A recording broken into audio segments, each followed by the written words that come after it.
Juízes 20, verso 18. Eu vou ler do verso 18 ao verso 28. A palavra de Deus diz assim: levantaram-se os israelitas e subiram a Betel, e consultaram a Deus, dizendo: quem dentre nós subirá primeiro a pelejar contra Benjamim? Respondeu o Senhor: Judá subirá primeiro. Levantaram-se, pois, os filhos de Israel pela manhã, e acamparam-se contra Gibeá. Saíram os homens de Israel a peleja contra Benjamim, junto a Gibeá, se ordenaram contra ele. Então os filhos de Benjamim saíram de Gibeá e derribaram por terra naquele dia 22.000 homens de Israel. Verso 22, porém se animou o povo dos homens de Israel, e tornaram a ordenar-se para a peleja, no lugar onde no primeiro dia o tinham feito. Antes subiram os filhos de Israel e choraram perante o Senhor até a tarde, e consultaram o Senhor, dizendo: tornaremos a pelejar contra os filhos de Benjamim, nosso irmão? Respondeu o Senhor: subi contra ele. Chegaram-se, pois, os filhos de Israel contra os filhos de Benjamim no dia seguinte. Também os de Benjamim, no dia seguinte, saíram de Gibeá de encontro a eles e derribaram ainda por terra mais 18.000 homens, todos dos que puxavam da espada. Verso 26. Então todos os filhos de Israel e todo o povo subiram e vieram a Betel, e choraram, e estiveram ali perante o Senhor, e jejuaram aquele dia até a tarde, e perante o Senhor ofereceram holocaustos e ofertas pacíficas, ou de paz. E os filhos de Israel perguntaram ao Senhor, porquanto a arca da aliança de Deus estava ali naqueles dias. E Finéias, filho de Eleazar, filho de Arão, ministrava perante ela naqueles dias, dizendo: tornaremos a sair ainda a pelejar contra os filhos de Benjamim, nosso irmão, ou desistiremos? Respondeu o Senhor: subi, que amanhã eu os entregarei nas vossas mãos. Que texto tremendo. O povo de Israel, ele clama ao Senhor para subir contra os filhos de Benjamim, por causa de uma perversidade. Clama ao Senhor por uma vitória, e a Bíblia fala que o Senhor ordena que Judá, que significa louvor, deve ir primeiro. O louvor sempre ali é de frente numa batalha. Você quer ter vitória, aprenda a louvar o Senhor. Só que a Bíblia fala que o povo de Israel entra na peleja com um número significativamente maior, mas mesmo assim, o povo é derrotado. A Bíblia fala que o povo chora, sobe de novo para Betel, que significa a casa do Senhor, clama: devemos subir contra os filhos de Benjamim novamente? A Bíblia fala que o Senhor diz: sobe. Os filhos de Israel, debaixo de uma bênção, debaixo de uma direção do Senhor, vai para a batalha, e de novo a Bíblia fala que eles são derrotados. Na terceira vez, o povo vai a Betel de novo, clama, chora ao Senhor e diz: subiremos novamente ou vamos desistir agora? O Senhor fala: sobe, porque amanhã eu tenho os entregado em suas mãos. Por que muitas vezes nós clamamos, estamos debaixo da direção de Deus, fazemos tudo aparentemente certo, e mesmo assim, parece que as coisas não dão certo? Por que tentamos debaixo de uma palavra e parece que somos frustrados? E parece que somos derrotados? Parece que Deus falhou na sua promessa? Parece que Deus falhou conosco? Mas nessa noite nós vamos estudar que uma pura verdade, biblicamente falando, que você e eu já sabemos, mas que para tanta gente é tão difícil de acreditar. E essa verdade é que Deus não falha. Deus não falha. Por que que muitas vezes parece que fazemos tudo certo e as coisas não dão certo? Por que que muitas vezes estamos em vantagem, estamos debaixo de uma direção, debaixo de uma palavra, e parece que sofremos derrotas? E nós vamos estudar por que que isso acontece e qual que é o propósito de Deus nisso tudo. Mas antes, deixa eu te dar um pouquinho de contexto. Você reparou que o inimigo aqui é alguém, é uma tribo do povo de Israel. Se você estudar aqui, ler o capítulo anterior, a Bíblia começa nos contando a história sobre um levita, um homem de Deus, que ele sai da sua cidade em destino à casa do Senhor. E no meio do caminho ele passa por uma cidade chamada Gibeá, que pertence à tribo de Benjamim. E a Bíblia fala que passando a noite ali, ele custa com a sua família achar um lugar para se hospedar. Um homem, um senhor de idade, recebe eles na sua casa. Mas a Bíblia fala que os habitantes da cidade de Gibeá eram um povo extremamente depravado. Um povo que tinha abandonado os caminhos do Senhor. Um povo que tinha se entregado à libertinagem, a todo tipo de atrocidade, que a Bíblia faz questão de mencionar. E passando aquela noite, fazendo uma longa história curta, aqueles homens daquela cidade, que a Bíblia fala que descreve como filhos de Belial, eles abusam da mulher daquele levita, de uma forma tão grotesca, uma atrocidade terrível. A Bíblia fala que aquela mulher é morta, e aquele levita se indigna, logicamente falando, e manda um recado a todas as tribos de Israel, a todas as outras tribos de Israel, contando a maldade, aquela atrocidade, aquele ato criminoso, nojento, que aqueles homens daquela cidade haviam cometido contra a sua família. E a Bíblia fala que o povo de Israel, todas as outras tribos, se levantam para reivindicar justiça àquela mulher, àquela família. E se levantam contra a tribo de Benjamim, ainda dá uma chance a eles. Fala, me entrega os homens da cidade de Gibeá para que nós façamos justiça. De acordo com a lei, as pessoas que cometiam tal barbaridade deveriam ser mortas. Só que a tribo de Benjamim se recusa, se tornam coniventes com aquela atitude, e ao invés de entregar os homens daquela cidade, se levantam contra toda a tribo, contra todas as outras tribos, contra todo o povo de Israel. E a Bíblia fala que o povo de Israel vai ter a casa do Senhor e clama ao Senhor por uma direção, se eles devem ir ou não em batalha contra a tribo de Benjamim. O povo de Israel, numericamente falando, havia muito mais gente, muito mais soldados do que a tribo de Benjamim. E a Bíblia fala que Deus dá uma direção, fala que Judá deve ir primeiro. O Senhor aprova aquela batalha contra o povo de Benjamim, contra a tribo de Benjamim. Só que o povo de Israel é derrotado 2 vezes. Por que que isso acontece? Porque quando parece que estamos certos, quando parece que estamos fazendo tudo direito, ainda assim sofremos baixas. Ainda assim passamos por aparentes derrotas e frustrações. E eu quero estudar alguns princípios com você, para que nós possamos aprender juntos qual é o propósito de Deus nessas situações. Primeira verdade que nós aprendemos nesse texto, primeira verdade que eu quero que você escreva no seu coração: entenda, a vitória no Senhor é certa.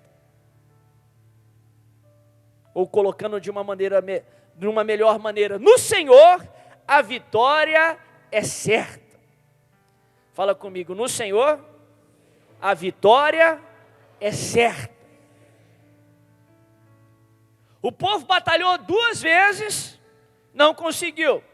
Eles precisaram batalhar 3 vezes aquelas batalhas, aquela guerra, para que eles tivessem a vitória. Mas eles tiveram a vitória. A vitória pode não vir do seu jeito. Você pode até sofrer baixas. Você pode até sofrer algumas frustrações. Você pode até esperar um tempo.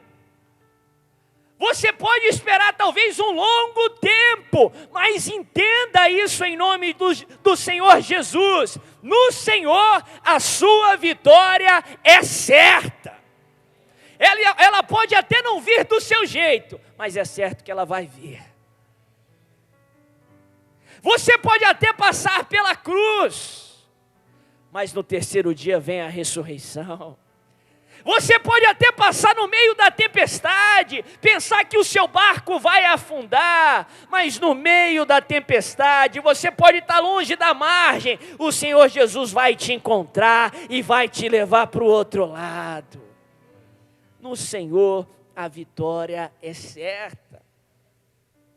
O espírito religioso tem muita dificuldade de entender isso, a religiosidade não entende isso de nenhuma forma. As religiões aí fora, todas elas, a maioria delas prega sobre o bom comportamento, os bons costumes, ser bondoso, ser caridoso, a sua bondade vai trazer coisas boas para você. Isso é o que a religião prega, a religiosidade prega. Talvez o cristianismo é o único modo de viver que realmente nos traz essa verdade, que no mundo de fato nós vamos ter aflições. É fato, coisas ruins acontecem com pessoas boas também. Coisas ruins podem acontecer, Jesus nunca falou que você não teria aflição. Ele nunca prometeu uma vida de mar de rosas. Ele não falou que você não precisaria carregar a sua cruz. Mas Ele promete, Ele nos garante que no 3º dia sempre há uma ressurreição. Você pode até enfrentar uma cruz, você pode até enfrentar batalhas, você pode enfrentar baixas. Jesus, o ressurreto, o Senhor dos senhores, o Rei dos reis, se encarnou aqui na terra em forma humana, sujeita a erros, passou por problemas, necessidades, enfrentou uma cruz, enfrentou a morte, ficou 3 dias morto. Mas a Bíblia fala que no 3º dia Ele ressuscitou, venceu todo tipo de problema, todo tipo de tentação que o ser humano pode passar. Ele não prometeu que a cruz não viria. O cristianismo não nos promete uma vida sem aflições, mas o Senhor nos diz: tem de bom ânimo, porque eu venci o mundo. A vitória pode não vir do seu jeito, mas no Senhor ela sempre virá. No Senhor a vitória é certa. Segunda lição que nós aprendemos aqui nesse texto, que eu quero compartilhar com você. O que Deus está fazendo é sempre maior do que o que você está pedindo. O que Deus está fazendo, ao te responder, é sempre maior do que aquilo que você está pedindo. A palavra é recheada de exemplos que nos respaldam nessa afirmativa. Isaías 55, a palavra nos ensina que os pensamentos, os planos do Senhor, tão alto como os céus são da terra, são maiores e melhores do que os nossos.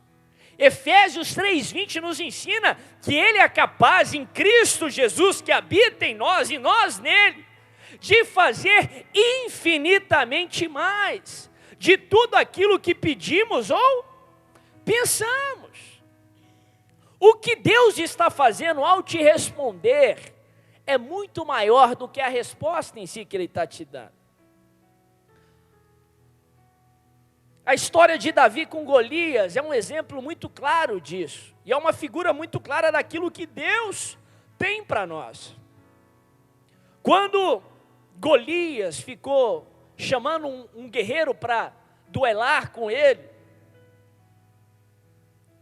o rei de Israel, com muito medo, o rei Saul, ele oferece para os seus guerreiros, para quem se dispusesse a enfrentar Golias e vencê-lo, que ele daria 3 bênçãos muito especiais. A Bíblia fala que o rei daria a sua filha como esposa, ou seja, aquele guerreiro se tornaria membro da família do rei. Haveria uma mudança de status. Se ele era um camponês, uma pessoa comum, ela se tornaria automaticamente parte da família real, com honra em todo o reinado de Israel. Segundo, a Bíblia fala que o rei Saul daria a quem vencesse, acumularia essa pessoa de riquezas ou de posses, ou seja, prosperidade. E terceiro, o rei Saul isentaria toda a família do guerreiro vencedor de impostos. Ou seja, não só o guerreiro se tornaria abençoado, mas como toda a sua família.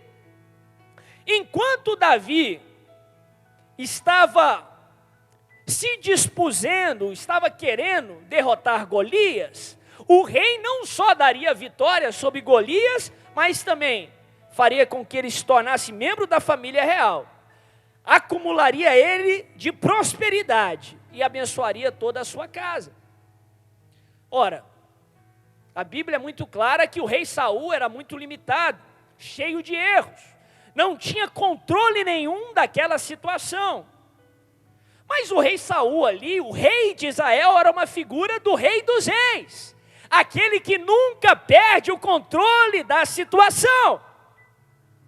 Ele não só quer te dar a vitória sobre Golias. Qual é o seu Golias? Uma cura, uma porta aberta. Ele não só quer fazer isso, mas como ele quer te encher de honra. Ele quer que você se torne parte da família real. Ele quer fazer você próspero. E Ele quer abençoar toda a sua casa. Deus sempre está fazendo muito mais do que você está pedindo. E terceiro, se você tem que pegar alguma coisa dessa mensagem, pegue isso em nome de Jesus. Deus conta vitória diferente de nós. Para Deus, a vitória vem de uma forma diferente daquela que ela vem para nós. E eu vou tentar explicar isso para você. Muitas vezes para o ser humano, o caminho é só um meio para que nós alcancemos um objetivo. Mas para Deus, o nosso objetivo é uma maneira dele nos colocar no caminho que Ele tem para nós. Em 2004, foi um ano muito especial para mim. 2013 eu encerrei um ano fazendo a campanha do Projetando, todos os dias, jejuando, orando, e crendo que 2004 seria o melhor ano da minha vida. Entramos nas campanhas das primícias, os 12 dias de consagração. Naquela época era um pouco mais que nós fazíamos essa campanha das primícias, não eram só 12 dias. Fiz a campanha toda, coloquei os meus pedidos diante do Senhor, declarando que aquele seria o melhor ano da minha vida. Estava com muita fé, muita expectativa. Em março daquele ano, 3 dias depois do meu aniversário, eu sofri o pior momento que eu poderia sofrer na minha vida. Eu sofri um acidente de carro, quase morri. Entrei na fileira da morte, literalmente. O carro explodiu. Fiquei desenganado pelos médicos, fiquei em coma 20 dias, 1 mês no hospital, enfim. Grande parte aqui das pessoas hoje acompanharam a história comigo, acompanharam a batalha com toda a nossa família e acompanharam as vitórias. Será que Deus errou? Entramos naquele ano crendo, profetizando que seria realmente o melhor ano. Será que Deus errou comigo?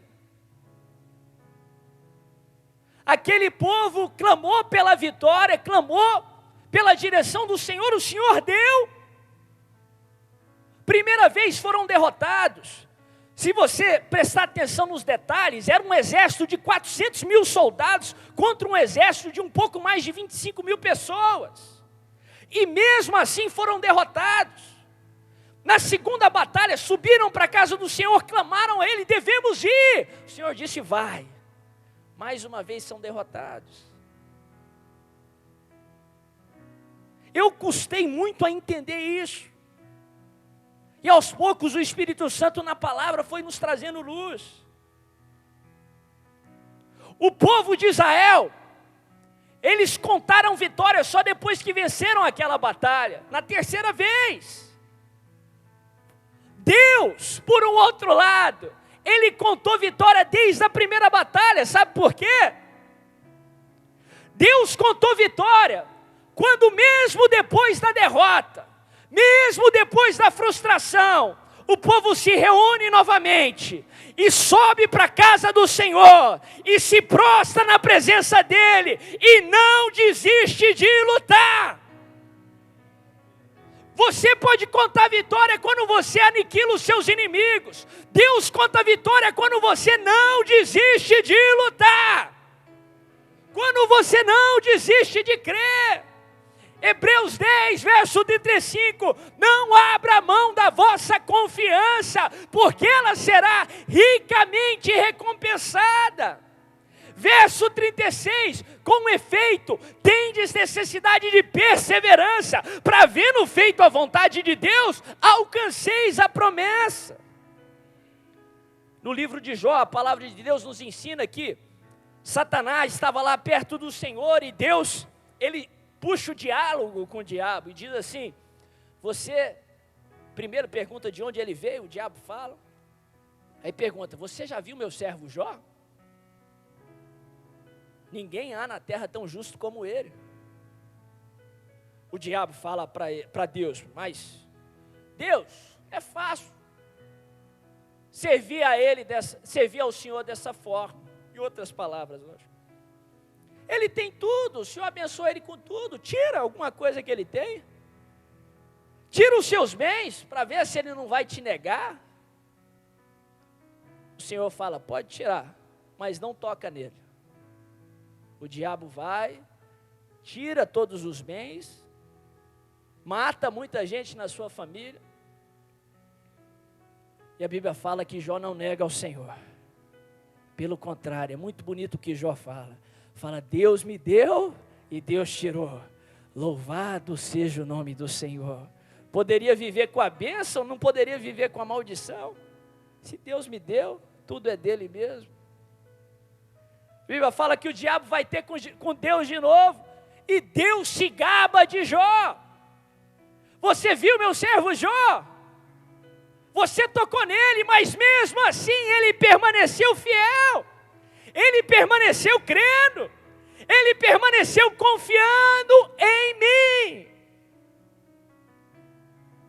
Você pode contar vitória só quando a sua resposta chega. Mas Deus conta vitória de uma maneira diferente.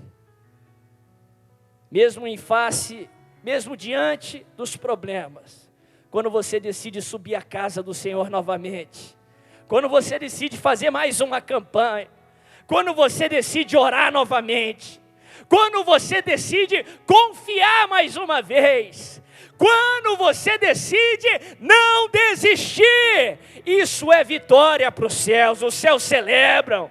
Isso alegra o coração de Deus. Isso alegra o coração de Deus. Davi nos ensina isso. Não é que Deus despreza o desejo do nosso coração. Igual eu falei, para nós, o caminho é só um meio para chegar no objetivo. Mas para Deus, o objetivo é o meio para nos colocar no caminho certo. Enquanto você está buscando vencer Golias, Deus está trabalhando em você. Deus está fazendo muito mais do que você pediu. Deus está vencendo gigantes que você nem sabia que existia. Deus está te levando de problemas que você teria no amanhã. Deus está te preparando para ter tudo aquilo que Ele sonhou para você. Davi nos ensina: deleita-te no Senhor. Se alegra quando o Senhor se alegrar. Faça o céu celebrar quando você não desistir. Quando a sua oração não for respondida na primeira vez, continue orando. Ora mais uma vez. Isso vai fazer o céu celebrar. Isso vai fazer o Senhor deleitar em alegria. Deleita-te no Senhor, porque Ele satisfará os desejos do seu coração. Pela terceira vez o povo de Israel clamou ao Senhor, dizendo: subiremos novamente ou vamos desistir? O Senhor disse: sobe, porque amanhã eu tenho entregado os seus inimigos em suas mãos. E eu sinto o Senhor dizendo isso para você. Você que está esperando esse tempo todo, está vivendo de campanha, atrás de campanha, sem a resposta. O Senhor te diz: sobe, creia, porque amanhã eu tenho entregado os seus inimigos em suas mãos. A sua vitória é certa, e ela vai chegar em nome de Jesus.